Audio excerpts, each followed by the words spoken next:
Okay. We are ready. We are ready. Are you well? So well? Good, good. Welcome, as Alex said. If you are new and it's your first time, we are really glad that you're here with us. My name is Hannah. I am the lead pastor here.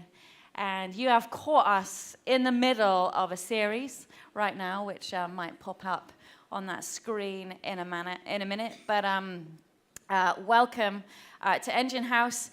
If you're with us and you haven't been with us for a while and you want to catch up with this series, it'll be really helpful if you do that because it builds, okay? So you don't want to build one bit when the bit underneath isn't there because it gets a little bit skewed, all right? Because it is a whole package, all right? So do that. It's on YouTube and... yeah, you should be able to find that easily.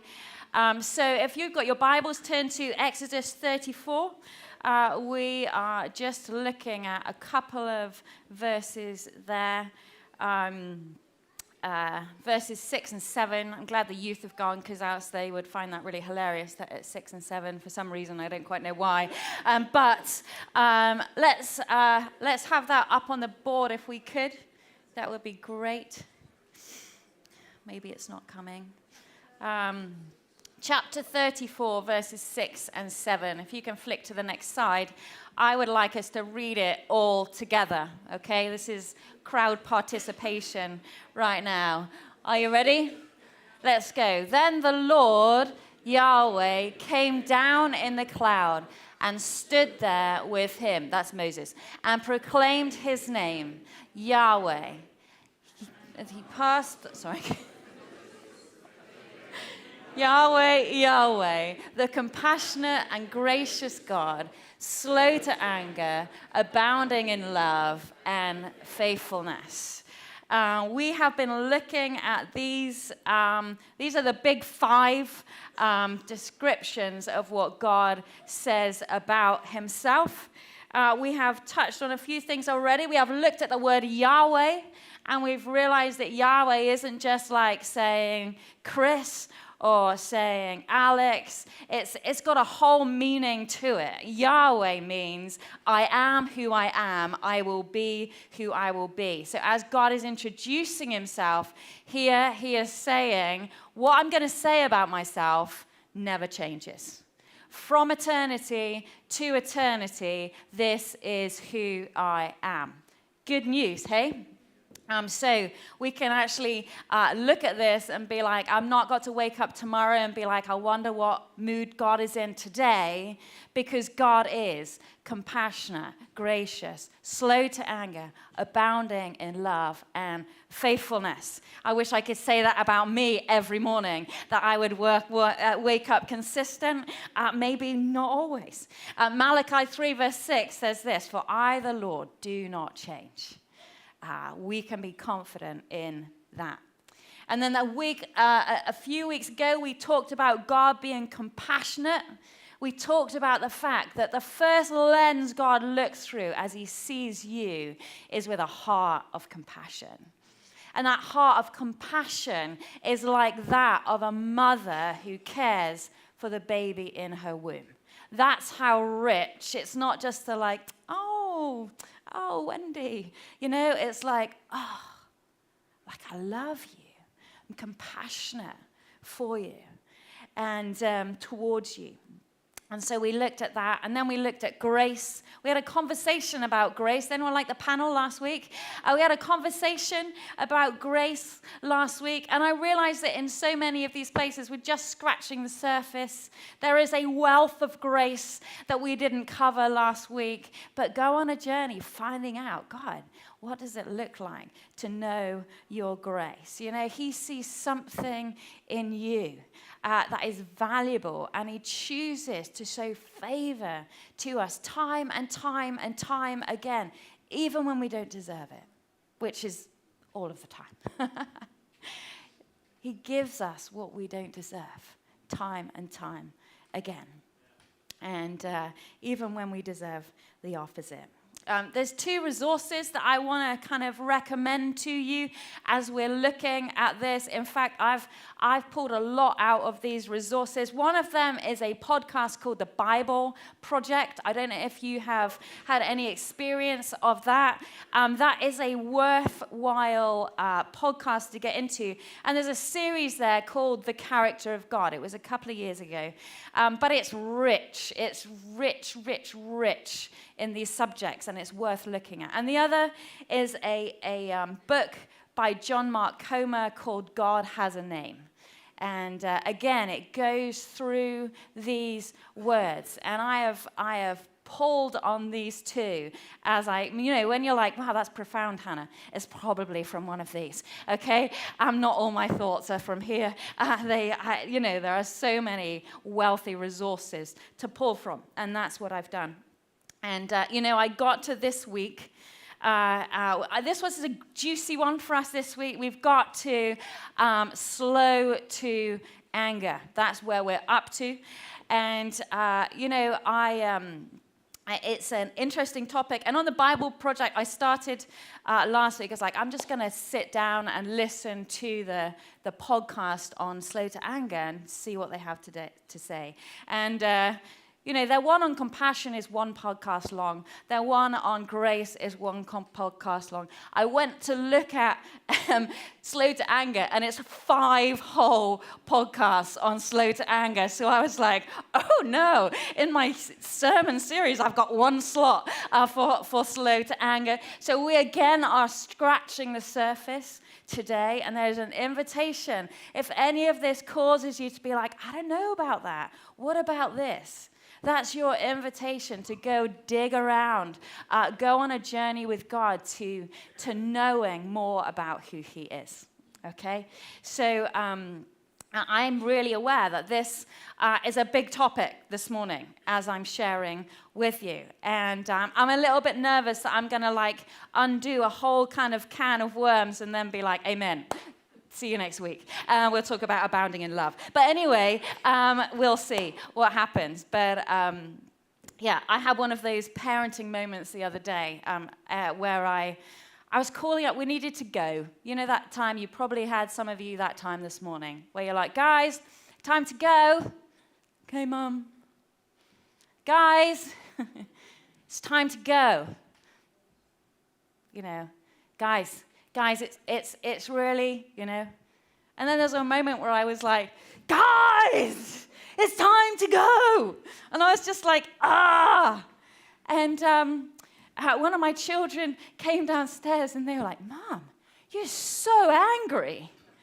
And I was like, I'm so sorry. I'm so sorry that I'm angry. And I walked away and I was all like this. And then a little while later, I was like, hang on a minute. Why am I the one in this situation that is apologizing for that moment? I'm confused.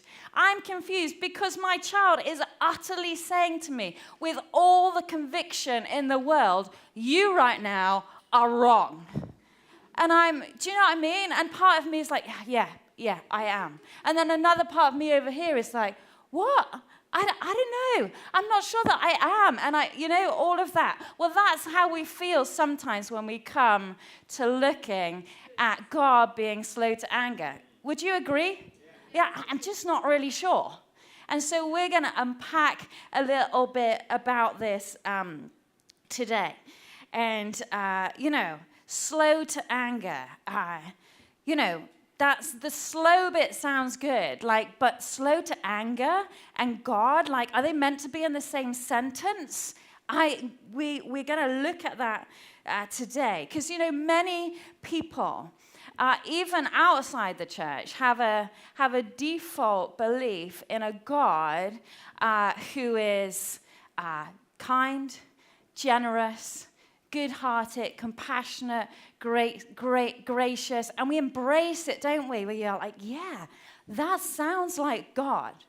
That sounds like God, absolutely. But interestingly, right in the middle of these big 5 descriptions of God, compassionate, gracious on one bookend.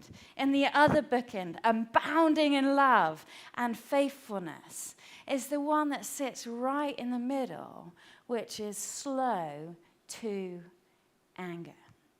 And, interestingly, this one's a little bit different than the others because the others are all characteristics of who he is. This one in the middle is his reaction. God is not anger, all right? God is compassionate. God is gracious. God is abounding in love. God is faithful, all right? In the middle, it's a reaction word. It's not a this is who I am word, okay? And so we need to remember this. God is compassionate. He's gracious. God gets angry slowly. And so we are going to look at this because it's important because if it's in the big five, then we can't just ignore it, right? If it's in the big five, we can't just ignore it. And I'm aware you're probably in maybe in between two different camps right now in how you view God. Some of you are quite happy to stay with the first two attributes and then maybe skip to the last two and then be like in the middle. And, you wake up in the morning and like, morning, God. And he's like, morning, I love you. How can I bless? Can you bless my day, God? Yeah, absolutely. Morning, God, I'm in need. Oh, can you supply my needs? Absolutely. Great, thanks. God, I'm struggling. God, can you sort out my mess? Yeah, God, so of course you can. And your narrative with God is always kind of like, oh, God, can you? Thanks, God. Oh, God, can you? And it's just this interesting moment where God requires nothing of us but gives everything to us. Where God requires nothing of us but gives everything to us. That can be one end of this journey, one camp. And the other one is over here. And some of you, maybe, as we've been talking about compassionate and gracious and going through this, you've just been a little bit agitated in your spirit because you're like, it's not the whole story, Hannah. Like, he's not just compassionate and gracious, Hannah. Why are we just focusing on all the nice bits? There's this, and you feel a little bit like that because your view of God isn't quite as soft. And maybe even your motivation for what you do in life is reflected by a God who's slightly passive-aggressive at you. That's actually just watching over your shoulder all the time, waiting for the slip-up, waiting for the mistake. You can picture him as, compassionate, but just behind that somewhere there's like slight kind of fire in his eyes that you're just not sure about. That is why Moses, in this moment where he asks God what he's like, that's why Moses is like, I just need to know who you are. I just need to know who you are. Because, he was on this incredible journey, leading a wild group of people through a wilderness. And he was just about to take them on his journey. And he was just about to be led by this God. And Moses was like, Moses, if I'm going to follow you, I really need to know what you're like. I really need to know what you're like. Because, when everything starts to shake and when the people grumble and when the plans don't look like what I thought they looked like and life feels uncertain, I don't want to be questioning God as well as questioning the moment I'm in.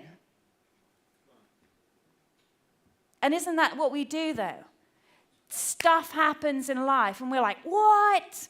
And as well as going, what at life, we're going, what at God at the same time. Because somehow we've connected this with this. So when this goes right, this is great. When this goes wrong, I don't know about this. It's a pretty insecure, wobbly way to have faith in God. We start wondering, don't we, God, are you still good? Like, God, are you angry at me? God, can I still trust you? That's why this passage matters so much. that we journey through this. You know, right back at the start of the series, we talked about that each one of us has a lens on how we view God. Do you remember that? You know, that lens, the way we kind of see God, our background, our upbringing, our personality, our life experiences, they all form the lens in which we see God out of. And, you know, some parts help us see it more clearly, but some parts, because we live in a kind of broken world with broken experiences, some of it kind of distorts the lens of how we see God. And not only that, but we have a spiritual realm. We have an enemy that from beginning of time has wanted to distort your view of God. What's the first thing he says in the Garden of Eden to Eve? He says, did God really say? Like, did he really say? You know, the enemy doesn't have to get you bowing down to his feet and serving him. He just needs to get you to doubt God. And there's no power in your life. If he can just twist it slightly, we find we get to make it, we find ourselves making a God that fits our own image. A God that looks like us. Not the other way around. Who fits our comfort zones, our preferences, you know, and whenever we come to the word, when we read it, we need to be aware that I have a lens. And it's you know, and we pray, and maybe we get to pray it now. God, take my preconceived ideas this morning. Take them, good and bad, you know, good and bad experiences. And God, I just don't want anything this morning in my view that restricts you, that reduces you, that distorts my relationship with you. God, would you heal my past lenses today and give me a fresh understanding of who you truly are? That's my prayer for us today. You know, the associations and the language and the emotions kind of around anger, this thing of anger, have kind of like shifted over time, okay? How we talk about anger in our culture now is different than when our grandparents talked about anger. And different, again, from what the Bible says when it talks about anger. How many of you got smacked by a wooden spoon when you were younger? We've changed. We've moved on, haven't we? We've journeyed. And some of that is good, thank the Lord. But, you know, some of that is an interesting journey. But, you know, we tend to, because of our upbringing and our journey, sorry if that's triggered anyone's like, it's all right.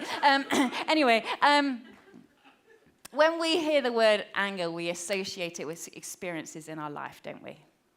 We associate it with people. We associate it with painful moments that we've been through.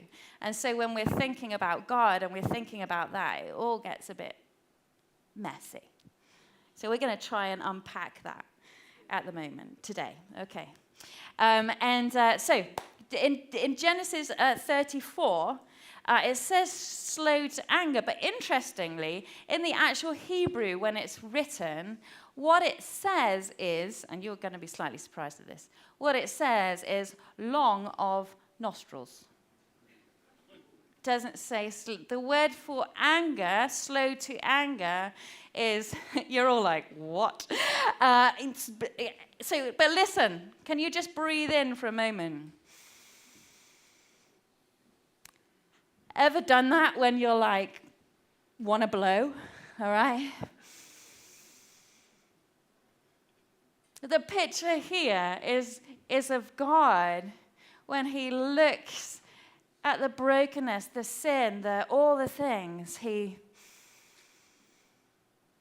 if you remember the lens that we've looked at before of compassionate and gracious, there is a lot of compassion and grace that comes before his anger. Some of you need to just remember that right now in your own life with God. He looks at you with compassion and grace. When in the Hebrew, actually, all through the Old Testament, there's no word for anger. It says that God burned hot. He burned hot, which kind of makes sense, doesn't it? You know, when we talk about being stressed, we're like, "Ooh, I'm a bit hot under the collar," or, you know, whatever. There it is, look. There's my ChatGPT thing of like, I was like, can you just make me someone with a red nose and really cross? And that's what it is. So yeah, those are the things, you know, to burn hot was to be angry. And what it means is that God takes a long time to get to that place where he's angry. Proverbs 16, verse 32 says this: "Whoever is slow to anger is better than the mighty, and he who rules his spirit than he who takes a city." You know, to be slow to anger is to rule your spirit. To rule your spirit. It's not to ignore the emotion. It's not devoid of emotion. It's to rule what is going on in your heart. Not to ignore it, but to let the right response at the right time, in the right way, follow the feeling. The right response in the right time. And that's what God's like. He is that to perfection. He is that to perfection. Are you with me so far? Yeah. Okay, good. Here's the thing. In our culture right now, it's super easy to overemphasize the slow bit, all right, and never actually get to the anger bit, okay? You know, we picture a God who is endlessly patient. Patient, another word for slow to anger. Endlessly kind, never confrontational. All right, if you right now can think of the last time you felt conviction for something that you know that God is grieved by, if that's like 6 months ago, I would say maybe your slow has become a little slow. Do you know what I mean? Anyway, it says pretty intensely in Psalm 5, it says this: "You hate all who do wrong, and you detest the bloodthirsty and deceitful." It's pretty strong, right? Yeah. And in Psalm 11, verse 5, it says this: "The Lord examines the righteous, but the wicked, those who love violence, he hates with a passion." He hates with a passion. That's strong language, isn't it? That is strong language. And even now you might be saying, wait, God hate? Is that okay? Is that okay? Here's the thing. You are made in the image of God, okay? You are made in the image of God. And I just want you to remember the last time you had like an internal gut reaction to something that was really horrible. Whether that's corruption or abuse or systems that oppress the world or violence. You know when you read the news sometimes and you're just like, oh. That's the thing. You know, we were made in his image. And our reaction to those things, if you multiply that by 1,000, or 1,000 upon 1,000 upon thousands, you'll begin to sense his grief over the evil and the brokenness in the world. That reaction.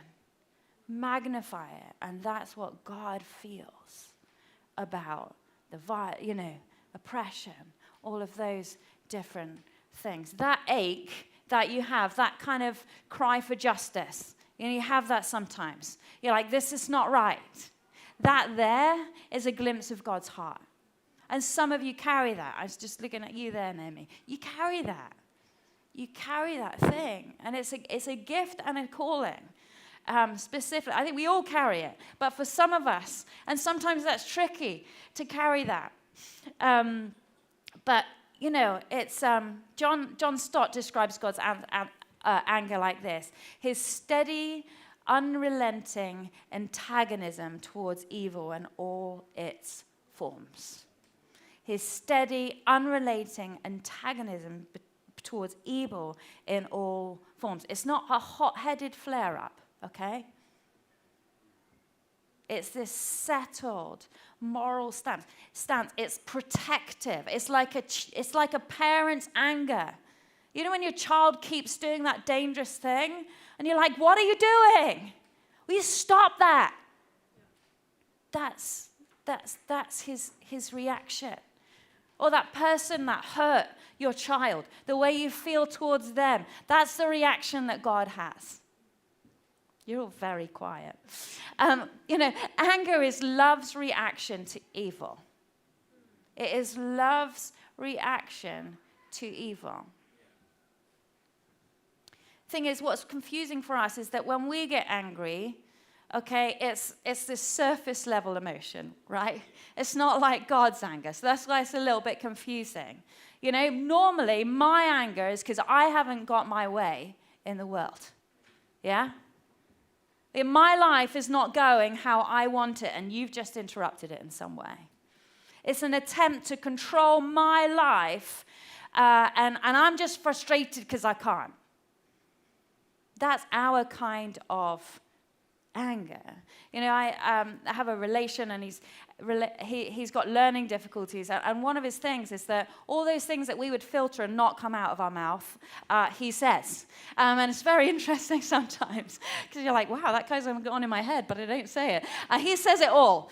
And one of the things when he's angry, he says, "Not in my world, not in my world." And it's like, that's it. That is our surface level. You have stepped on my toes in a way where I want to be in charge and control. That's how we carry anger. And God's anger comes from love. His anger is because he wants to protect, because he wants to save, because he wants to rescue. It's not about you. It's not about him. It's about you. Always. Always about you. Our response is extreme, isn't it? You hit me, I kill you. Woo, okay. You've seen it with the kids, haven't you? One pokes, the other goes, poof. You're like, wow, okay. We're not measured, are we? We overreact. That's why in the Bible it says, hey, an eye for an eye, a tooth for a tooth, guys. Like, it wasn't just a law. It was saying, hey, you guys are prone to overreact when someone does something. Let's keep it measured. God is measured. And there's all kinds of ways that we get angry, isn't there? We shout, we sulk, we accuse, we manipulate, we condemn, we retaliate. We love that one, don't we? We retaliate, vengeance. And sometimes we get physically violent. Sometimes we get verbally abusive, all the things. How does God get angry? Well, if you've spent any time in the Old Testament, I think it talks about God's anger over 600 times. It's not something avoidable, right? 600 times. Often his anger rises and it kind of smolders, but then he remembers. And it's this beautiful journey that he's like, and then he remembers his love. He breathes in, his long nostril, breathes in and remembers his compassion, his promises. Or maybe some intercessor, like Moses did it a number of times. God, remember what you said to your people. That's why intercession is so powerful. Intercession is reminding God, this is what you promised. And his heart is moved. His heart is moved.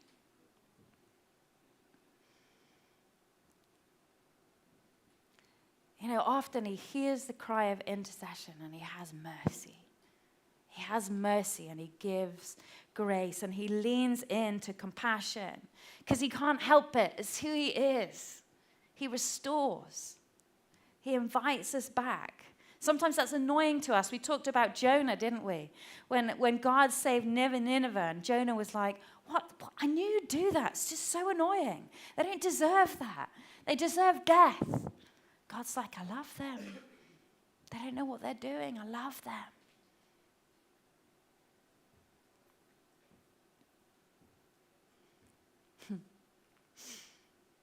You know, with God, though, like any good parent, there is a time when it's like, that's enough. That's enough. And God has a that's enough moment. And we see it. It's like, you know, we say that, I had a line and you've crossed it. I had a line and you've crossed it. You know, there's moments for God. And you know, sometimes his response is immediate, and we see it in the Bible. There's moments where he deals with evil like that. Done. And interestingly, we always remember those moments, don't they? My children always remember the moments where I lose it. I'm like, they're like, Mum, do you remember the time? And you're like, hang on. Like, there are hundreds and hundreds and hundreds of times where I have been kind, where I have not lost it, where I have, you know, but they remember. And they make stories at it, you know, and I'm like, this is so unfair. So unfair. We do that with God as well. We look in the Old Testament and say, do you remember the time? You remember the time? Except is God didn't lose it like I lose it, you know? It's always measured, always strategic. He knows what he's doing. And there are moments. And there is a moment coming where he will deal. There will be a cross-the-line moment in the future where he will deal with every kind of evil there will ever be, there is ever had. It's called the day of the Lord, where his justice will roll in and he will make everything right. He will make everything right. And if you have faith in Jesus, if you are walking with him, that day you can look forward to it full of hope. One day, every wrong against you will be righted. Every tear will be dried. The day is coming. The day is coming where he will eradicate evil forever. Where he'll finally set things right. Oppression will lift. Injustice will end. Creation will be restored. A day where we'll just never be separated from him forever.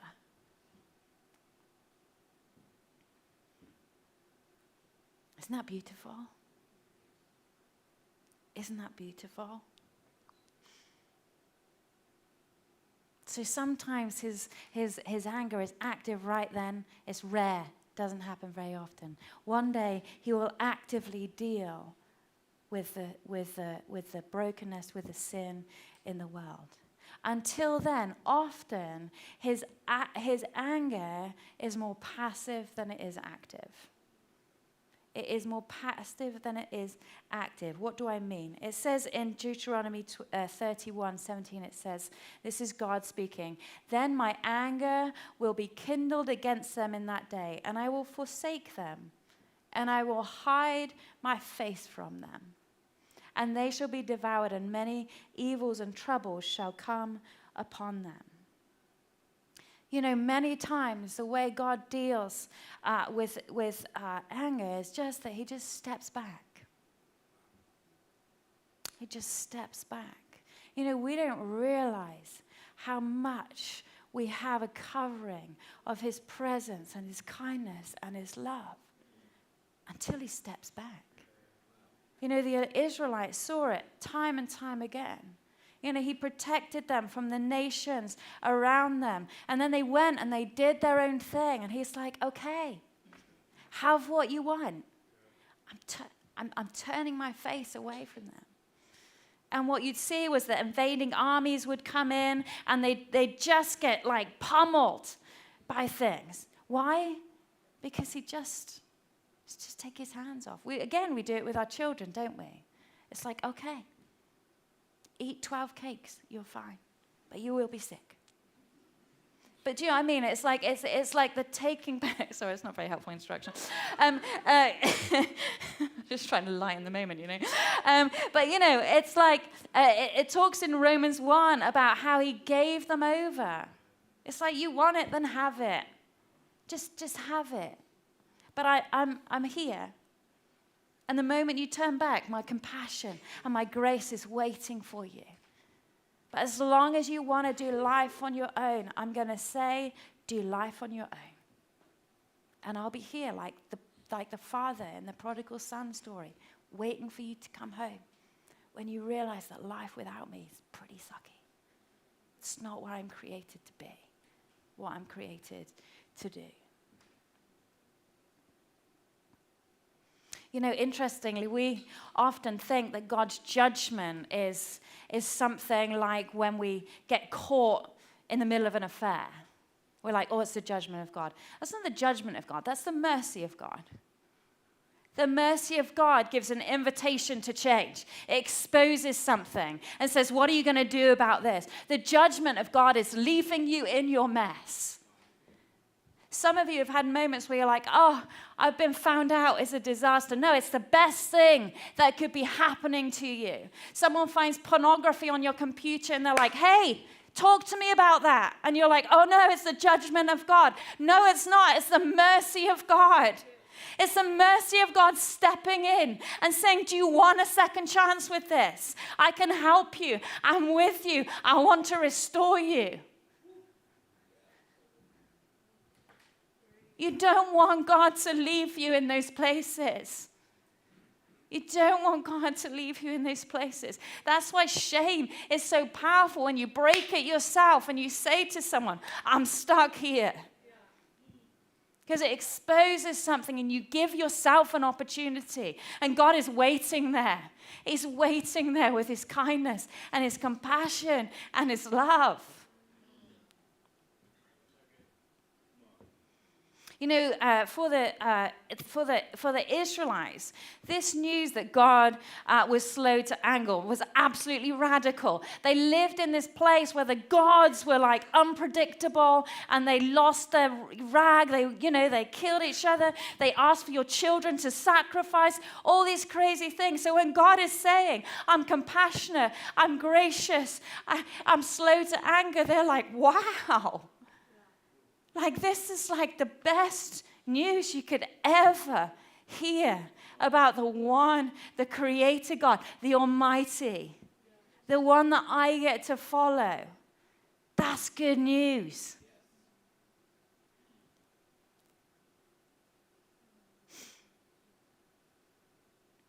That's good news.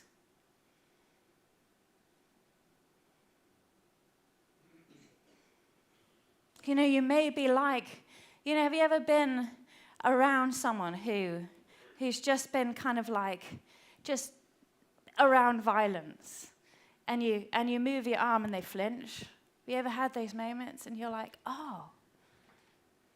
You know, for the Israelites, that's how they were with God. You know, God's like, I want to talk to you. They're like, oh, like, what are you going to say? So this was amazing news for them. And if that's you this morning, if you flinch in the presence of God, I want to tell you, he is the most kind and compassionate and gracious God, and he wants to restore you. He wants to redeem you. He wants to lift you from the pit and put your feet upon a rock. That's who he is. He's your protector. But for others of us this morning, like talking about God's culture in our culture, as I've talked about a little bit, is awkward because we've kind of like edited it out of our theology. Gradually, over the last few decades, particularly, our culture has subtly shifted its understanding of love. All right? And we have slowly been drip-fed the lie that love is tolerance.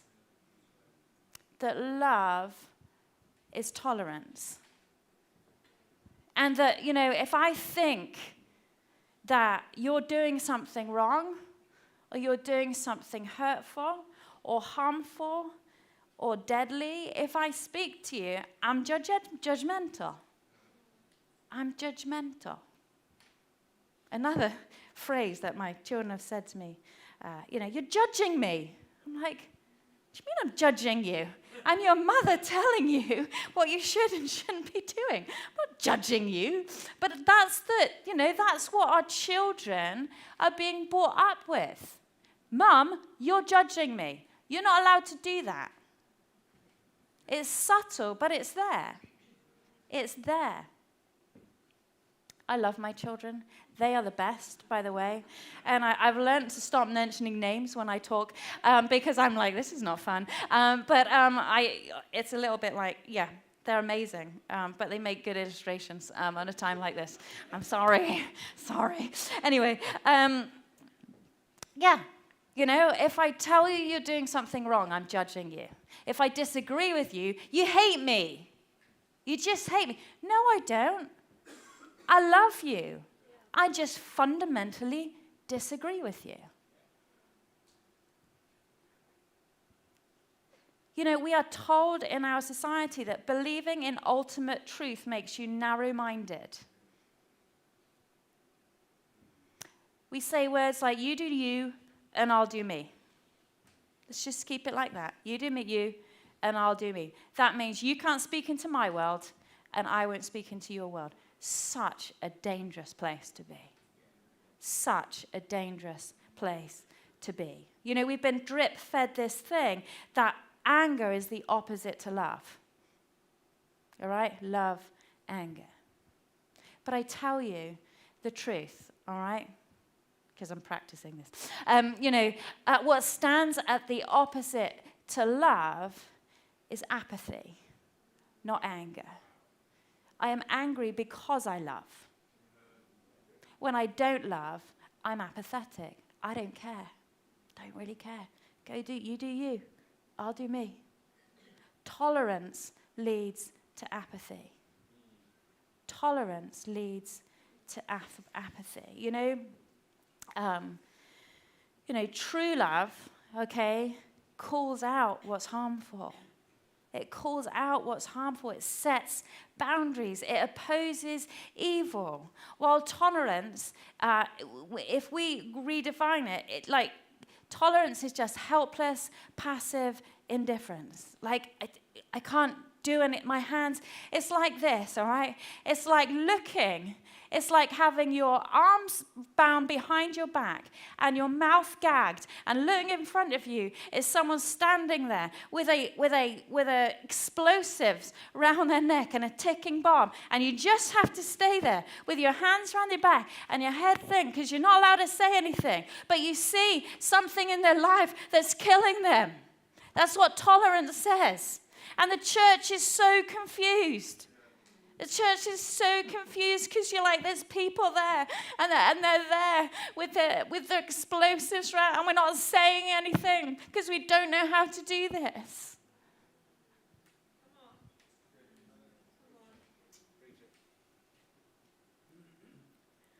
We've arrived in a place in our society, all right, where a child can't get a tattoo before they're 18.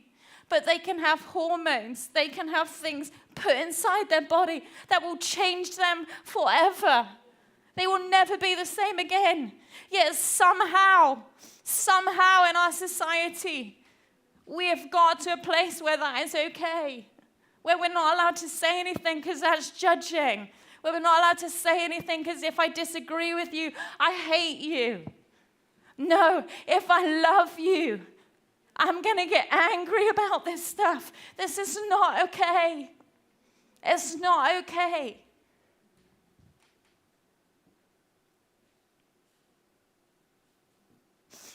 Sometimes we see Jesus as the peace-loving, tree-hugging, kind of like, the God of the Old Testament, and then Jesus is like, it's all right, Dad, I'm going to come. It's like, that's not how it is. Actually, in the Old Testament, you see way more compassion and grace than actually. But in Jesus, he was kind and he was patient and compassionate. Yes, and we love those stories about him. Okay, but he regularly called people out. Regularly called people out. He talked about hard things way more than peaceful things. He wasn't about kind of all-inclusive love. He said, I am the way, the truth, and the life. No one comes to the Father but through me. You know, his main message, turn from your sin and follow me. Turn from your sin and follow me. Go, sin no more. There's fullness of life over here with me. Turn from that, come here. You know, there's a story at the end of Jesus' life where he goes into the temple and he turns the tables. Do you remember that moment? It's not one of your children's story ones, but, you know, it's there. You know, he comes in and he turns the temples. And sometimes, you know, we read that thing and we're like, oh, that was Jesus' moment where he just lost it. Like, he just woke up a little bit more edgy than normal and just was like, right, okay, I've had enough now. And he goes and he's like, turn the tables. Maybe, or maybe. You know, Jesus had gone to that temple since he was 11 years old, probably every day. He had seen those money makers. He had seen those people there. He had seen the manipulation, the deception, the injustice in his Father's house. He had seen it day after day after day. But then there was a cross-the-line moment where he was like, enough is enough. It was considered. It wasn't impulsive. He went in to turntables in that moment. It was a line in the sand moment. It was building for something in Jesus' life. You know, Jesus wasn't crucified because he was a nice man. He was a nice man. He was crucified because he was an agitator of the status quo. He would question the culture of his time. He was a threat to comfortable peace. He stirred up people for a true freedom. It's what he did. He terrified those who were in control. He absolutely terrified them, so they nailed him to a cross.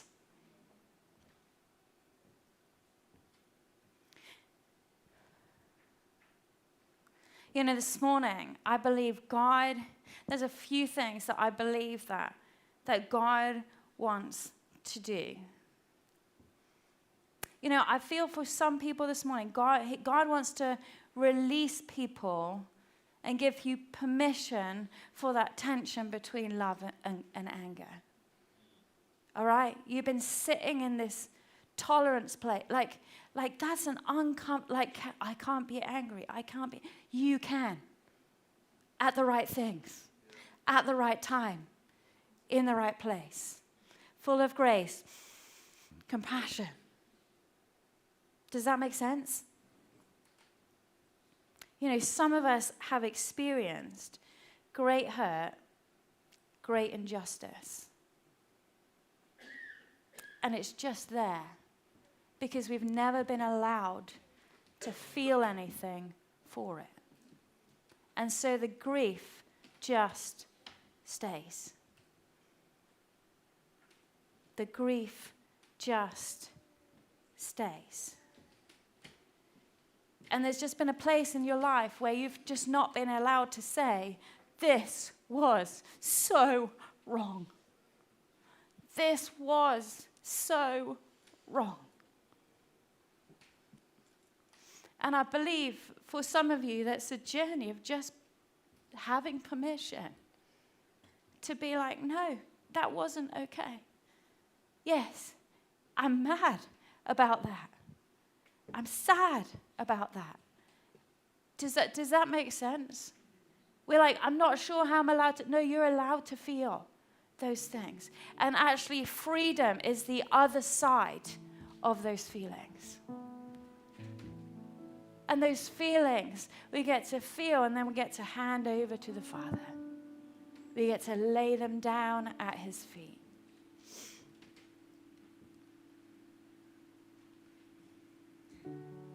I know there's a lot to take in this morning. And if you need more, just listen to the podcast, okay? But, the truth is that the way you view God will shape the way you relate to him.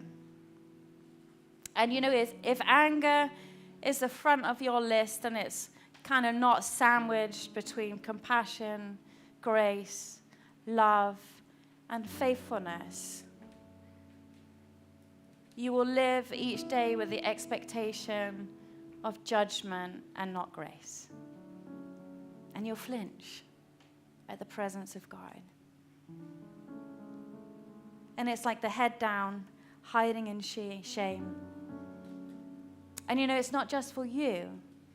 What you believe about God is how you treat the people around you.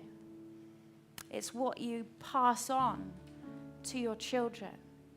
If your God is low-grade angry all the time, it's the first one on your list, it's how you will treat your children. It's how you will treat your spouse.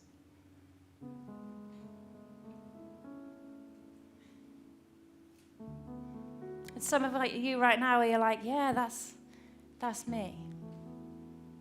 That's me. Just the anger is just the other side. It's like there's so many trigger buttons on your kind of front that you're like, boom, boom. He's like, how about you take that off today? And you allow me to encounter you with my love, my faithfulness, my grace, and my compassion. You're in good hands. We talked about Peter earlier. Peter had a moment where things weren't going his way and he just chopped someone's ear off. Peter probably had anger issues. And Jesus had to follow around kind of healing what Peter did because he was triggered. But that's what our anger does. Just cuts people's ears off all the time. But you want that gone because it affects you, it affects your family. God's inviting us today to just lay that down.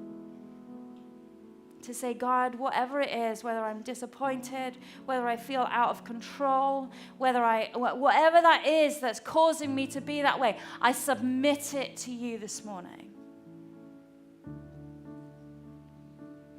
In fact, this feels vulnerable, but I think there is power in it. And if you feel that you're there with a short fuse and you want it to be gone today, just want you to stand up.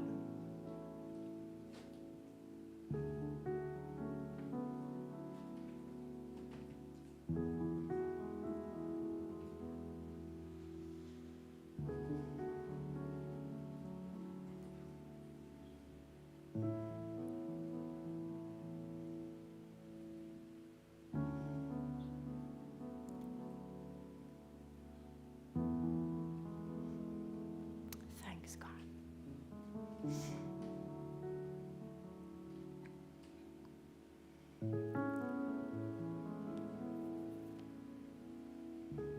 Yeah, God, I thank you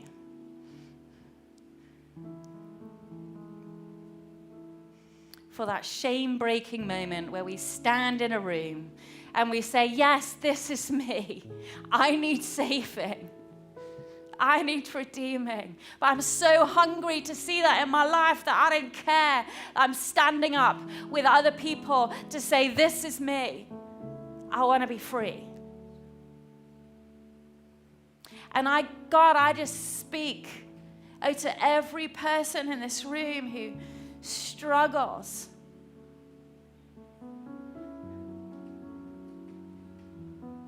with anger. Father, I pray you'd meet them with your grace and compassion right now.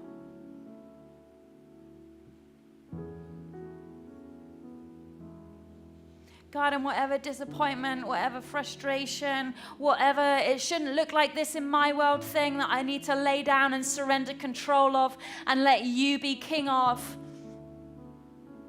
we just ask that they lay it down right now at the feet of Jesus.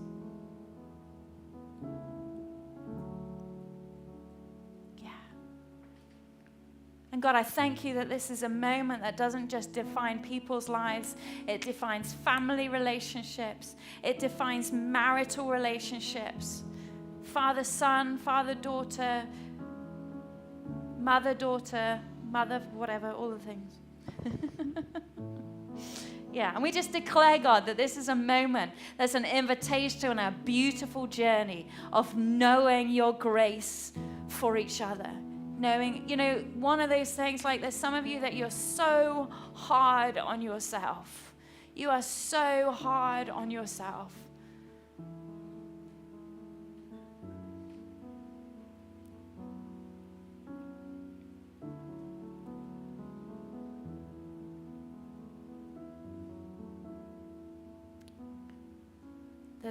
There's one translation of Exodus 34 that says this: God is patient, one who makes anger distant and brings compassion near. One who makes anger distant and brings compassion near. Thanks, God. You can sit down, and maybe a bit later on when we get to prayer ministry, it might be really great to go and get some prayer, if that was you.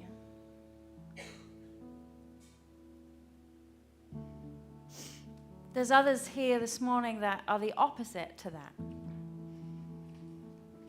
You downloaded the latest version of the God app and the anger button is gone. You've replaced it with tolerance. Because maybe anger doesn't feel nice to you. And if that's the case, I want to invite you to a deeper journey of understanding Him. Read the Word. Root your life in the gospel truth of who He is.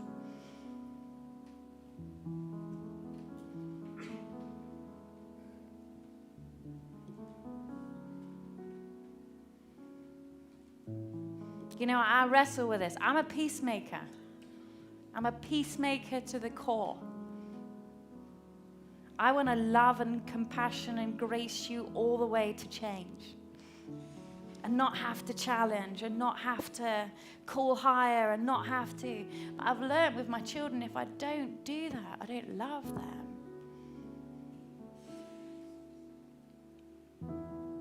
Love sometimes challenges. Love calls people higher to a holier way of living. Love says if you keep doing this, you're going to destroy your life. And this morning, I have been confronted myself with this thing of, God, I want a bit of fire for holiness. I want a bit of fire.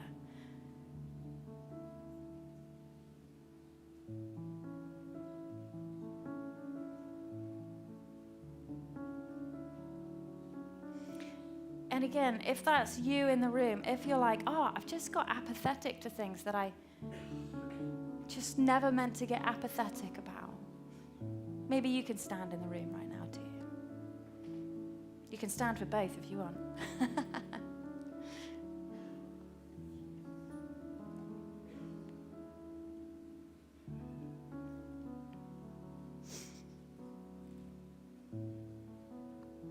Yeah, God, I just pray that you'd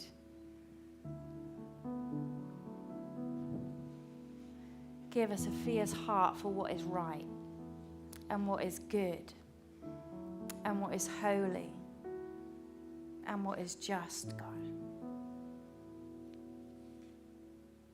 Teach us in our homes and in our relationships and in our workplaces to bring truth with love, but to bring truth. Just ask that in Jesus' name.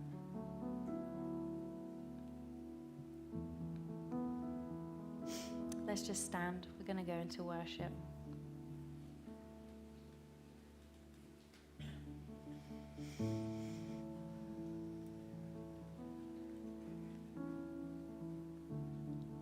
And we're actually, as we worship, we're going to go into communion today.